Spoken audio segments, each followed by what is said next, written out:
Muito bem, gente, e a gente vai abrir a Bíblia aqui em Efésios capítulo 1.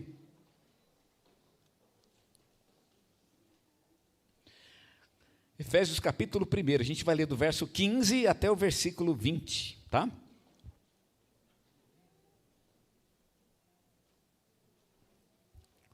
Efésios capítulo 1, de 15 a 20. Não faz nem muito tempo que lemos esse texto aqui e já meditamos algumas coisas nele, mas eu queria explorar ele um pouquinho mais e falar mais algumas coisas a respeito desse texto. Efésios capítulo 1, versículos 15 até o 20, diz assim: Por isso também eu, tendo ouvido falar da fé no Senhor Jesus que há entre vós, e do vosso amor para com todos os santos, não cesso de dar graças por vós, lembrando-me de vós nas minhas orações, para que o Deus de nosso Senhor Jesus Cristo, o Pai da glória, vos dê o espírito de sabedoria e de revelação do pleno conhecimento dele, sendo iluminados os olhos do vosso coração, para que saibais qual é a esperança do chamado que ele vos fez, quais são as riquezas da glória da sua herança nos santos, e qual a suprema grandeza do seu poder para conosco, os que cremos,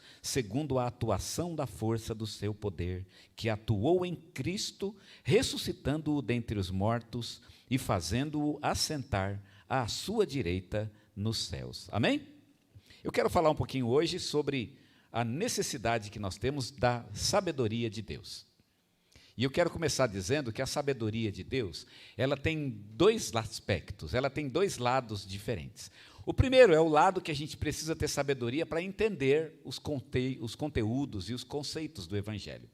O Evangelho, a mensagem de Deus, a revelação de Deus, ela está escrita na Bíblia. E você precisa ler a Bíblia para entender. E tem um certo vocabulário específico, né? Algumas pessoas conhecem bem o vocabulário bíblico, outros não conhecem tão bem assim, mas tem alguns conceitos, algumas histórias, alguns significados. Por exemplo, você lê a história de Davi. Todo mundo aqui já deve ter lido a história de Davi. É muito legal. Mas a história de Davi, ela tem um significado, ela tem um simbolismo. Davi não é só um rei. Não é só uma história bonita de uma pessoa que era pastor de ovelhas e acabou se transformando num rei. Não, Davi ele é uma espécie de símbolo. Então Davi, a gente sabe, ele simboliza o próprio Senhor Jesus que viria no futuro e que seria chamado, aliás, de o filho de Davi. Então a Bíblia tem todo esse conjunto de simbolismos, o chamado de Deus, os sacrifícios do Antigo Testamento que simbolizam a morte de Jesus por nós, que aconteceria centenas de anos depois. Então a Bíblia tem todo esse conteúdo e não é muito fácil a gente chegar a ele. Precisa muito tempo de leitura. Então eu não quero desanimar você, mas realmente leva muito tempo mesmo. A Bíblia é um livro bastante comprido, né? E você lê e não acaba nunca. Alguém já falou que se você ler 3 capítulos por dia, você lê a Bíblia toda em 1 ano. Só que você tem que ler 3 capítulos todo dia, né? Aí você lê ela toda em 1 ano. Eu acho que 3 capítulos é muita coisa. Eu não sei, eu ler 3 capítulos, eu só vou ler, não vou entender nada, né? E vai ficar daquele jeito mesmo. Eu preciso ler menos para entender mais, Mas, de repente, você tem uma mente melhor do que a minha e pode ler os 3, tá certo? Eu também não leio a Bíblia nem de sábado, nem de domingo. É uma mania minha, sou muito fiel de segunda a sexta, mas sábado e domingo eu me permito, então, não ler, porque sábado sempre tem alguma coisa aqui na igreja, eu estou com os irmãos, e domingo a gente está aqui no culto, a gente tem bastante de Deus nesses dias. Mas na segunda a sexta eu me dedico, então, a ler a minha palavra, a palavra de Deus. A gente lê a palavra e a palavra ela vai nos passando esses conteúdos. E aí você precisa de paciência, você vai ter que ler muito. Algumas pessoas gostam de ler outros livros, né? É sempre bom ter outros livros, um dicionário. Eu tenho alguns dicionários lá em casa, e aí eu gosto de vez em quando consultar um deles, alguma coisa que eu não sei, mas nós precisamos de sabedoria para isso, para entender o conteúdo da Bíblia, aquilo que a Bíblia está dizendo. Agora, eu quero contar um segredo muito importante para vocês. Não se preocupem muito em saber tudo. Tem gente que, mas eu não entendo muita coisa. Irmãos, ninguém entende muita coisa, né? Aliás, todo mundo fica sem entender muita coisa, é isso. Ninguém entende tudo. A palavra de Deus, ela é realmente muito comprida, tem muita coisa para se entender, e ninguém entende tudo. Então, entenda aquilo que você está lendo naquele dia. Não tenta entender outras coisas. Ah, mas eu estou lendo o Evangelho. E no ritmo que eu estou, eu vou ler o Evangelho esse ano todo, não vou ler mais nada. Não tem problema, se você ler o Evangelho esse ano todo, já fez um bom trabalho. Eu penso que foi ótimo. Ah, mas e o Isaías, que dizem que é bonito, e Salmos, que é bonito? Deixa, um dia você vai ler. Não se preocupe, é o resto da vida, mas a gente precisa, então, um dia de cada vez, um conteúdo de cada vez, uma mensagem de cada vez, ir vivendo a palavra, andando na palavra, internalizando a palavra. Isso é muito legal e a gente precisa fazer isso e tem que ter sabedoria para isso. Porque à medida que a gente vai lendo a palavra, esse conteúdo vai entrando na nossa mente e vai entrando em nosso coração. Mas esse é só o primeiro lado da sabedoria. A sabedoria tem um outro lado. O outro lado da sabedoria é como é que você aplica esse conteúdo na sua própria vida. Como é que você faz isso? Porque eu aprendi uma ideia nova. E agora como é que eu coloco isso na minha vida? Para quem lê a Bíblia com muita atenção e está mesmo concentrado na palavra, pode ser um grande desafio. Eu estava citando para vocês, eu estou lendo agora, por exemplo, o livro de Oséias. E não é muito fácil aplicar o livro de Oséias à minha vida. Oséias, para vocês terem uma ideia, ele foi um profeta de Deus, e Deus o mandou casar-se com uma prostituta. Então, olha que história cabeluda essa, não é? Deus mandou ele casar com uma prostituta, e ele teve 3 filhos com essa mulher. E aí, depois que ele teve 3 filhos, essa mulher o traiu, e ela foi embora de casa e deixou ele com 3 filhos. E o livro inteiro é construído sobre essa perspectiva. Essa é uma história que está um pouco distante de mim. Não é? Eu não tive esse tipo de problema com a minha esposa, eu não me separei, não deixei ela sozinha com 3 filhos, nem ela me deixou sozinho com 3 filhos. Não é? Então, como eu aplico isso para a minha própria vida? É um desafio, mas é um desafio que eu preciso assumir. Eu estou sempre falando com Deus e dizendo, Deus, o que isso significa para mim? Como eu posso fazer isso se tornar vivo na minha vida? Isso tem um significado. E à medida que você vai internalizando essas coisas e dando significado para a palavra na tua vida, então você vai adquirindo também a sabedoria de Deus. Observa que são 2 movimentos. O primeiro, você lê a palavra, e no segundo, você aplica a palavra à sua vida. Porque tem gente que lê a palavra, mas não aplica na vida. Aí não adianta muito, né? Você leu lá que você tem que ser um bom marido, vai ser um bom marido. O que o bom marido faz? Por exemplo, a palavra diz lá, marido trata bem a sua esposa. Pedro fala isso, né? Que o marido deve tratar bem. Se o marido não trata bem a esposa, a palavra fala que as nossas orações não serão ouvidas. E eu quero que as minhas orações sejam ouvidas. Aí eu quero tratar bem. O que um bom marido faria? Eu acho que é uma pergunta meio ridícula essa, né? Todo mundo sabe o que o bom marido faz, não é? Enfim, não vou dar essa bandeira aqui para vocês, não é? O fato aqui, irmãos, eu levanto e vai fazer o que tem que ser feito. O que tem que ser feito? O que eu posso fazer para agradar a minha esposa? Então, aplicar a palavra à vida. Ela tem que ter um sentido prático. Ela tem que virar uma atitude prática. Se a Bíblia não vira uma atitude prática, então está faltando alguma coisa. Está faltando sabedoria. A sabedoria tem 2 lados. O primeiro para adquirir o conhecimento e o segundo para aplicar o conhecimento. E é isso que Paulo fala. Paulo fala sobre esses 2 lados da sabedoria. A sabedoria que aplica, que recebe o conhecimento, e a sabedoria que aplica o conhecimento. E eu quero mostrar para os irmãos que isso não é uma coisa muito fácil. É algo um tanto difícil e um tanto complicado na vida cristã, principalmente na vida cristã. E a gente fala de sabedoria, e quando a gente fala de sabedoria, a gente sempre pensa nos homens muito sábios, não é? Tipo assim, um Dalai Lama. O Dalai Lama dizem que ele é muito sábio. Eu, pessoalmente, até tentei ler o livro dele. Eu confesso para vocês que eu não achei muita coisa interessante ali. Ele é famoso, ele é o presidente, né, do Nepal, foi destituído lá do seu cargo, do Nepal, do país. Enfim, ele é muito famoso pela sabedoria, as pessoas o elogiam muito. Mas, irmãos, todos nós precisamos de sabedoria. A gente olha para as pessoas e fala, aquela pessoa é muito sábia. Você tem que ser sábio, porque você tem problemas que não são dos outros, são seus. É você que vai enfrentá-los. E são problemas que exigem muita sabedoria. Eu vi uma vez uma pesquisa feita numa grande universidade da Inglaterra, e era uma pesquisa falando sobre problemas, questões da vida. Por exemplo, como você enfrenta uma traição, uma separação. E aí tinham perguntas muito difíceis sobre a vida, como que a pessoa entendia essas questões, e fizeram essas perguntas com os melhores alunos da escola.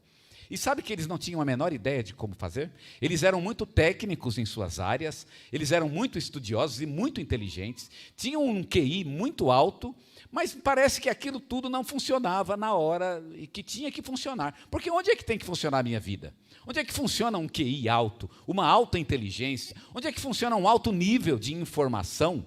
Né? Onde é que funciona toda a experiência acumulada, tudo aquilo que você adquiriu na escola, todo o conhecimento que você adquiriu, onde isso funciona? Tem que funcionar na tua vida, e tem que funcionar na vida prática. Não adianta nada eu ser uma sumidade, um homem muito sábio, e no fim não consigo, por exemplo, manter um casamento, não consigo manter uma amizade, não consigo cuidar dos problemas da própria vida. A própria vida, para mim, se torna um peso muito grande. Eu me torno deprimido, eu me torno amargurado, triste com as questões da vida. Por quê? Apesar de toda a sabedoria, eu não tive condições de enfrentar essas questões. E não seria inexato dizer que muitos de nossos problemas interiores é porque a gente não teve sabedoria para aplicá-la aos problemas e dificuldades da vida. E é por isso que a vida pesa. Porque não pesa para quem sabe o que está fazendo, né? Quem sabe o que está fazendo sempre está tranquilo. Você vê lá uma situação difícil e alguém que não entende muito pode ficar preocupado. Eu estou preocupado, mas você sabe o que fazer. Não se preocupa não, eu sei o que fazer. É a sua área. É a sabedoria, de certa forma, ela faz com que a vida seja a nossa área. Essa é a minha área de vida. Deus me colocou nesse caminho e eu sei o caminho. Eu sei pelo menos onde buscar essa sabedoria. Eu sei como aplicá-la na vida. Eu sei o que fazer. É que muitas vezes o caminho que a gente escolhe é o caminho da conveniência, nem é o caminho da vontade de Deus. Mas quem quer seguir o caminho da vontade de Deus, vai encontrar um caminho seguro. Informações seguras do que deve fazer e de como deve viver. Não é fácil, é bem verdade. Realmente é um caminho difícil, mas ele é um caminho que tem que ser buscado constantemente. Sabedoria na presença de Deus. É o que a gente adquire por andar com Deus. Sabedoria. E a sabedoria é uma coisa linda, porque primeiro ela alimenta a nós mesmos, e depois ela alimenta as pessoas que estão ao nosso redor. Por que a gente precisa de sabedoria? Porque existem questões na vida que não são qualquer pessoa que pode responder. Você precisa caminhar com Deus, e você precisa encontrar a sua própria resposta. Muitas vezes uma resposta minha não vai funcionar para você. Você vai ter que encontrar o seu caminho com Deus. A Bíblia vai dar os princípios, mas você vai ter que aplicá-los à sua vida. E Paulo coloca aqui nesse texto pelo menos 3 grandes questões que você vai ter que se ver diante de Deus com elas. Grandes questões. E são coisas da sua vida, e eu quero colocá-las hoje diante de você para que você pense que você precisa da sabedoria de Deus para enfrentá-las. As primeiras questões, ou a primeira questão que Paulo coloca aqui no texto é: quais são as verdadeiras esperanças em sua vida? O que você realmente espera? Quando você veio a Deus e buscou a Deus, o que você esperava que Deus fosse na sua vida, ou o que você esperava que Ele fizesse? Paulo diz aqui no versículo 17, para que o Senhor, o Deus e Pai de nosso Senhor Jesus Cristo, Pai da glória, vos dê o espírito de sabedoria e de revelação no pleno conhecimento dele. O espírito de sabedoria é o espírito que lê a palavra, e o espírito de revelação é o espírito que aplica a palavra à vida. Sendo iluminados os olhos do vosso coração, para que saibais, e agora chegou onde eu queria, para que saibais qual a esperança do chamado que ele vos fez. Qual é a esperança do chamado? Para que vocês saibam. Interessante que Paulo não diz qual é a esperança do chamado, mas ele deixou lá indicado. Vocês precisam saber qual é a esperança do chamado. Qual é a esperança do meu chamado? Quando Deus me chamou, ele tinha uma ideia. Qual era a ideia dele? O que ele queria? Deus me pegou ali na rua e falou: vem para cá, vem para o meu reino. E aí Deus queria o quê? O que eu posso esperar de Deus? Quando Paulo escreve aos Romanos, ele fala que a esperança não confunde. A esperança não desaponta. Sabe por que a esperança desaponta a gente? A gente espera e fica envergonhado de não ter atingido aquilo que esperou. É porque esperou na coisa errada. Não era uma esperança de Deus em nossa vida. Qual é a esperança de Deus para a minha vida? O que Deus tem para mim? E a gente deveria colocar isso diante de Deus. Deus, o que o Senhor tem para mim? Sabe, a gente fica triste, frustrado pelo caminho que a nossa vida está tomando. Minha vida está por um caminho errado. Minha vida está... Eu não tenho mais esperança na minha vida. Sabe por que você não tem esperança? Porque talvez você não alinhou a sua esperança com a esperança de Deus. Paulo está dizendo aqui, eu oro a Deus para que vocês saibam qual é a esperança do chamado de vocês. Vocês têm que descobrir qual é essa esperança. Por onde Deus está conduzindo vocês? Porque a gente coloca questões diante de Deus que são questões nossas, às vezes não são problemas de Deus. Ah, Deus, eu estou com, estou com frieira aqui no pé, me ajuda, né? Me dê a unção da cura, da frieira. Pô. Irmão, a frieira é um problema teu, não é um problema para Deus. Deus fala, filho, isso não é um problema meu. Põe um remédio lá e daqui, né? Daqui 1 mês, 6 meses, daqui 2 anos, está curado. Mas não é um problema meu. Irmãos, o que é, então, de fato, o que Deus tem na minha vida? O que eu realmente posso colocar como um desafio do meu relacionamento com Ele? Porque eu posso esperar em muita coisa que vai me frustrar. Eu vou chegar um dia, eu vou perceber que eu esperei e no final não se concretizou. Sabe por quê? Porque eu esperei na coisa errada. A esperança pode desapontar se ela não estiver conectada com a vontade e o propósito de Deus. Mas se ela estiver conectada com o propósito de Deus, então você tem realmente a esperança correta. Qual é essa esperança? Você vai precisar de muita sabedoria. Muita. É uma resposta dificílima de ser dada. O que realmente eu posso esperar de Deus? O quê? E você vai ter que responder. Irmãos, eu tenho que responder isso para a minha vida. E sabe como é que eu respondo? Eu vou ter que caminhar dia a dia com Deus. Vai chegar alguns momentos que eu vou me frustrar. Eu vou ficar triste. Deus, eu cheguei num ponto que eu não gostei. Não gostei da maneira como a minha vida chegou. Eu vou ter que chegar lá diante de Deus. Deus, o que está acontecendo? Será que eu estou no caminho errado? Será que é um passo para chegar em algo melhor? Deus está me fazendo passar por este vale para atingir depois um momento melhor na minha vida? Será que é isso? Ou será que eu realmente estou fora da tua vontade? Será que eu estou fora do teu plano? Você vai ter que fazer esse caminho com Deus. É um caminho do dia a dia. E é um caminho delicioso, porque você caminha com Deus. A tua vida é o projeto mais importante da tua vida, é a tua própria vida.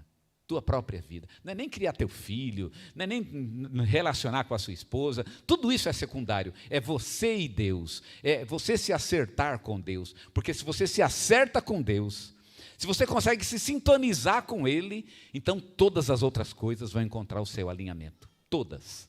Você coloca Deus como centro e aí o restante começa a ficar cada coisa no seu lugar. Qual é a esperança do seu chamado? Qual? Você vai ter que responder essa pergunta e eu não posso respondê-la para você. Você vai ter que encontrá-la sozinho. E sabe onde? Na palavra e na aplicação da palavra à tua vida. Caminhando dia a dia com Deus, dia a dia na palavra. Deus vai te mostrar o que você pode esperar dele. E você vai ver que você não vai ser frustrado. Alguém vai falar, mas você não ganhou dinheiro. Não ganhei dinheiro, mas eu cheguei onde eu queria. Deus me levou aonde estou no centro da vontade de Deus. Ah, você não prosperou nesse sentido, não fez aquilo, não ganhou aquilo, perdeu aquilo outro. Sim, eu posso ter perdido, mas aqui estou eu, no centro da vontade de Deus, fazendo o que Deus quer. É isso que dá satisfação. Não é satisfazer, não é o que o mundo pensa, mas é o que Deus tem preparado para mim. Qual é a esperança do meu chamado? Eis uma pergunta que a gente deveria fazer todos os dias a Deus. Deus, qual é a esperança do meu chamado? O que eu posso esperar do Senhor? E me ajuda a entender o que eu posso esperar. Porque quando eu entender o que eu posso esperar de Deus, aí eu vou começar a orar por isso, né? Eu vou caminhar com Deus para buscar a vontade dEle para a minha vida. Deus vai nos indicar passo a passo. E é um projeto de vida. Você vai estar se reajustando, se reconectando, realinhando o resto da sua vida. Alinhamento e balanceamento nesse sentido é o resto da vida. Tá certo? Então você caminha com Deus e com Ele você encontra a esperança do seu chamado. A segunda questão que Paulo coloca, e gente, que sabedoria você tem, você precisa para isso. Como exatamente você pode aplicar o poder de Deus à sua vida? Você sabe que Deus é poderoso, mas como é que esse poder funciona na minha vida? Eis uma pergunta que todo cristão se bate com ela. E que sabedoria precisamos de Deus para isso? Quando Paulo fala sobre o poder de Deus, ele nos fala nas seguintes palavras, aqui no versículo 18, versículo 19, qual a suprema grandeza do seu poder? Vocês vão descobrir, olha, qual é a suprema grandeza do seu poder para conosco, os que cremos. Qual é? Eu sei, e ele fala isso, eu sei que o poder de Deus ressuscitou a Jesus. E Paulo disse isso na continuação do versículo. O poder de Deus que ressuscitou a Jesus. E para Jesus foi uma coisa muito legal. Eu entendi o tamanho do poder de Deus. Deus é tão poderoso que ele ressuscita Jesus. Agora, o que isso significa para mim? Para mim especificamente. Para Jesus foi muito bom, ele ressuscitou. Mas e para mim? Qual é o significado disso? Como o poder de Deus pode agir na minha vida? Essa é uma pergunta que todo crente se bate com ela. Porque a gente tem problemas, dificuldades, situações, onde a gente clama pelo poder de Deus. Alguém vai dizer para você assim, Deus tem o poder, e Ele pode fazer. A gente ouve muito quando a gente está doente, né? Você está doente, alguém fala, Deus tem o poder para curar. Principalmente quando é uma doença incurável, é uma coisa que vai te causar muita dor. Alguém diz assim, Deus tem todo o poder. E eu concordo, todo mundo sabe que Deus tem todo, isso a gente já sabia. Aliás, lendo a palavra, a gente descobre isso, Deus tem todo o poder. O grande problema é que eu não sei como é que eu faço esse poder atuar em minha vida. Como eu faço isso? Como é que eu faço o poder de Deus presente em mim? E de que maneira Ele atua em mim? Porque eu vejo tanta gente, o Deus é poderoso e no fim não curou, acabou, foi morrendo. Não é? Como é que, explica isso. É que eu não sei muito bem como funciona o poder de Deus. O poder de Deus tem algo de pessoal, é um poder que funciona para mim. E não vai funcionar do mesmo jeito para vocês. Para vocês vai ser de outro jeito. E sabe por quê? Porque eu tenho demandas, problemas e dificuldades que não são as mesmas de vocês. Eu ouço de vocês problemas e dificuldades que não são os meus. Pastor, ora por mim, eu estou com um problema assim, um problema de alcoolismo. Irmãos, a gente não tem. Não é que a gente não tem, tem outros problemas. Mas esse é um problema que eu não tenho lá em casa. Não é? Ora, o meu filho está caído lá na droga. A gente não tem esse problema, graças a Deus. Não significa que não temos outros problemas também muito difíceis. Mas a maneira como o poder de Deus se manifesta na minha vida, de repente, é uma maneira diferente de como opera na tua. Você tem demandas que são suas. E aí, como é que você faz? Como é que você aplica o poder de Deus? Como eu aplico o teu poder? A gente está estudando na escola dominical a doutrina de Deus. E é muito legal porque a gente sabe muita coisa sobre o amor de Deus. E nós vamos entender esse fenômeno na escola dominical. Por que a gente sabe muito sobre o amor de Deus e sabe tão pouco sobre o poder de Deus? Né? A gente fala, Deus é poderoso, eu não sei o que Ele vai fazer, mas Ele tem poder. Se Ele tem poder, como é que eu não sei o que Ele vai fazer? Não é estranho essa questão? Vamos estudar na EBD essa questão, mas é um problema que Paulo coloca aqui em Efésios. Se eu sei que Deus pode, então, por que eu não sei como Ele faz? Por que eu não sei o caminho pelo qual Ele faz? Por que eu não sei a estratégia, a maneira como esse poder é utilizado para meu benefício, para o meu favor? Eu não sei. Eu sei usar o amor de Deus para o meu favor.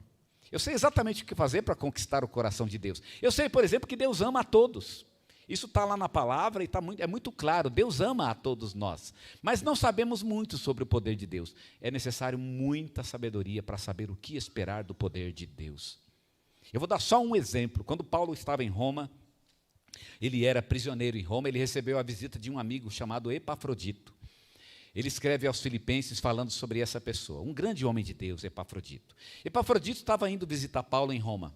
No meio do caminho, Epafrodito ficou doente. Epafrodito ficou numa dúvida, volto para casa, continuo, volta, continua. Ele resolveu continuar e ir até o fim da viagem, mas isso custou muito caro para ele. Epafrodito chegou em Roma quase morrendo. Ele estava realmente muito ruim. Ele levava uma oferta em dinheiro para Paulo e ele queria deixar o dinheiro na mão de Paulo. Então ele fez questão de chegar em Roma e deixar o dinheiro, mesmo com o risco da sua própria vida, e Epafrodito quase morreu. Ele chegou na casa de Paulo e ele foi para a cama e ali Paulo orou. E Paulo orou, e orou, e orou, e clamou.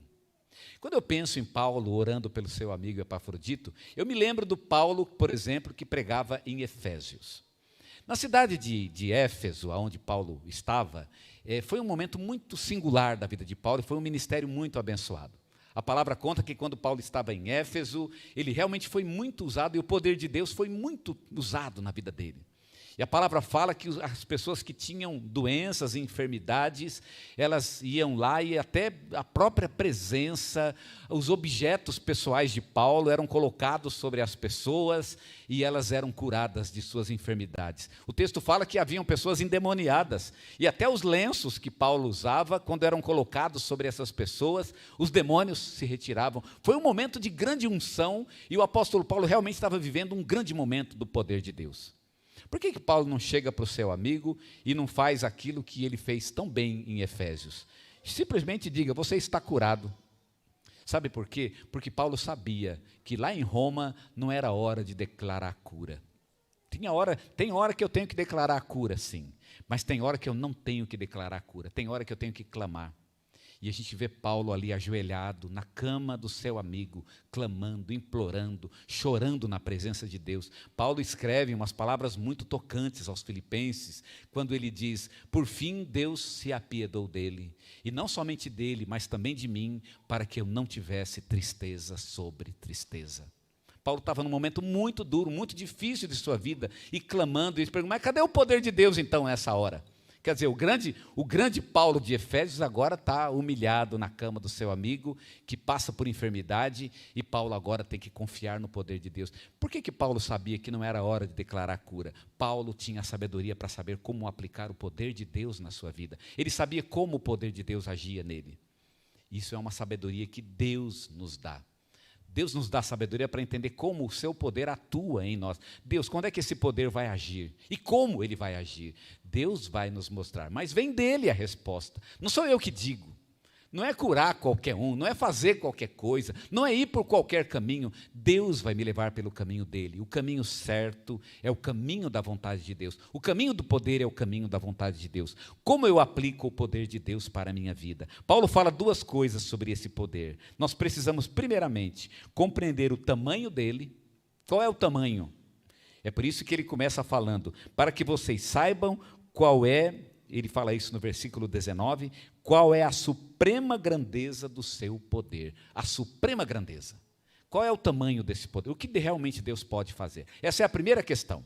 E a segunda questão: como esse poder se aplica à minha própria vida? Porque ele continua dizendo: é a suprema grandeza do seu poder para conosco, nós os que cremos. De que maneira esse poder atua sobre nós os que cremos? Como? Você vai ter que descobrir sozinho. Eu gostaria muito de poder chegar aqui e dizer para você, não é? Deus vai fazer isso. Meu irmão, você vai ter que andar com Deus para descobrir. Você vai ter que descobrir no seu dia a dia. É você e Deus, sozinhos. Esse espírito de sabedoria é o resultado da nossa caminhada, da nossa intimidade com Deus. Não precisa buscar sabedoria, não. Só caminha na presença de Deus, caminha na palavra, anda com Ele. A sabedoria vem naturalmente, naturalmente. Você caminha com Deus e Deus vai indicando o caminho. Ele vai abrindo as portas. Ele vai dizendo, dia após dia, o que você deve fazer. Aqui no Celebrando a gente tem um ditado, né? Um dia de cada vez. É assim a sabedoria de Deus em nossas vidas. Ela é um dia de cada vez. Cada dia traz um novo desafio. O futuro pertence a Deus, mas o hoje Ele me deu. Deus, o que eu vou fazer hoje? Me dá a tua palavra, me orienta. E você busca, Deus fala contigo e Ele abre as portas para você. Eu quero que você feche seus olhos e que você ore agora comigo ao Senhor. O que a gente precisa, afinal? Não é buscar o Senhor? Não é andar com Ele? Então vamos assumir agora o compromisso de fazer isso, de andar com Ele, caminhar lado a lado com Deus, de fazer de Deus o Senhor de nossas vidas e de buscar a sabedoria dEle para as nossas vidas, conhecê-la na palavra e aplicá-la na vida, para descobrir e conhecer coisas que são muito difíceis de ser respondidas. Coisas que talvez nenhum sábio desse mundo vai poder responder, nenhum homem, por mais sábio que seja, vai conseguir responder. Mas nós precisamos respondê-las na presença de Deus. E olha o que Paulo coloca diante de nós. Primeiro, quais as esperanças legítimas que eu tenho diante de Deus? Deus mostra o que podemos esperar do Senhor. Senhor, nos diga, Senhor, diga qual é a esperança. Mostra-nos. Paulo diz, devemos orar a Deus para que Ele nos mostre a esperança, para que a gente caminhe com Ele, para que você não peça a coisa errada, para que você não fique frustrado. Eu pedi, Deus não me atendeu. Ele não atendeu porque não é uma esperança dele na tua vida. A esperança é tua e você está sozinho nessa luta. Então Deus, mostra a tua esperança, Senhor. Mostra o teu caminho, a tua vontade, o teu futuro, o teu propósito. E Deus mostra. Mas você tem que andar no dia a dia com Ele. Deus vai te falar o próximo passo. E você vai um passo de cada vez. E Deus vai te colocar dentro da verdadeira esperança. Mas também você vai entender o poder de Deus na tua vida. De que maneira o poder age na minha vida? Como eu posso trabalhar com esse poder para meu benefício? Como? Deus vai mostrar isso. Porque o poder é dele, não é teu. Talvez você precise do poder de Deus. Talvez você viva neste momento uma hora em que Deus precisaria intervir com um grande poder na tua vida. Talvez um milagre. Meu irmão, Deus é o Deus dos milagres. Ele é o Deus de todo o poder. Paulo fala, é a suprema grandeza do seu poder. O problema é como isso funciona na minha vida. O problema não é o que Deus pode, é o que Ele realmente vai fazer de prático na minha vida. E como é que eu vou saber? Eu só vou saber quando eu andar com Ele, quando eu viver com Ele. Oh Deus, olha para nós então, Senhor. Veja como somos ignorantes sobre o que realmente importa em nossas vidas. A gente é cego, Senhor, cego. Fica tateando, ó Pai, nessa vida, buscando soluções, cheios de dificuldades, problemas e lutas, ó Pai, e não vê saída. Mas, ó Deus, mostra-nos, a saída é o relacionamento íntimo com o Senhor. A saída é andar contigo, é buscar orientação da Tua palavra, para que ela realmente nos transforme e nos faça novos para o Senhor. Ó Deus, ajuda-nos a entender isso, Senhor. Nós não temos, ó Pai, conhecimento, não é um conhecimento natural, de como o poder de Deus pode operar sobre nossas vidas. Esse conhecimento tem que ser buscado. Esse conhecimento é dado no relacionamento com Deus. Esse conhecimento tem que ser escavado como quem escava o ouro. Tem que ser procurado com afinco, com vontade, às vezes até com sacrifício, Senhor. A gente tem que buscar esse conhecimento do Senhor. E aí o Senhor vai nos mostrar como usar o poder de Deus. De que maneira o poder de Deus pode nos beneficiar. Deus vai mostrar. E nós vamos ver a vitória, mas não é a vitória que a gente pensa, é a vitória de Deus. É o que Deus pensa, é o que Ele quer, é o que Ele faz, é a vontade dEle, o propósito dEle, é o seu querer. Porque no fim é Ele que importa e não nós. Então eu preciso descobrir, e só vou descobrir na relação com Ele. Dá-nos sabedoria, Senhor.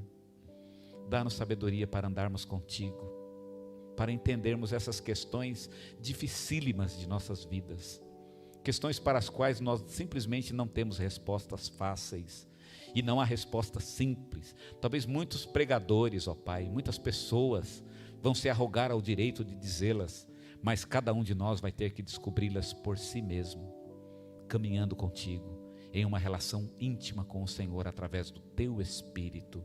Aqui estamos nós, ó Deus, aqui estamos nós. Se a gente está afastado do Senhor, é por isso, ó Pai, é por isso que a gente não está entendendo. Se está longe da Tua presença, longe da Tua palavra, então é por isso. É por isso que a vida é confusa, é por isso que falta sabedoria, é por isso que tudo está tão desandado na nossa vida, é por isso. A gente precisa andar contigo. Então aqui estamos nós. Recebe-nos agora na Tua presença, em uma nova intimidade contigo, Senhor, para andarmos contigo, vivermos contigo e recebermos do Senhor, ó Pai, tantas coisas lindas e maravilhosas que o Senhor tem para fazer em nossas vidas, em nosso dia a dia. Afinal, é para o Senhor que nascemos e é para o Senhor que vivemos. Oramos assim, no nome do nosso amado Senhor Jesus. Amém, Senhor.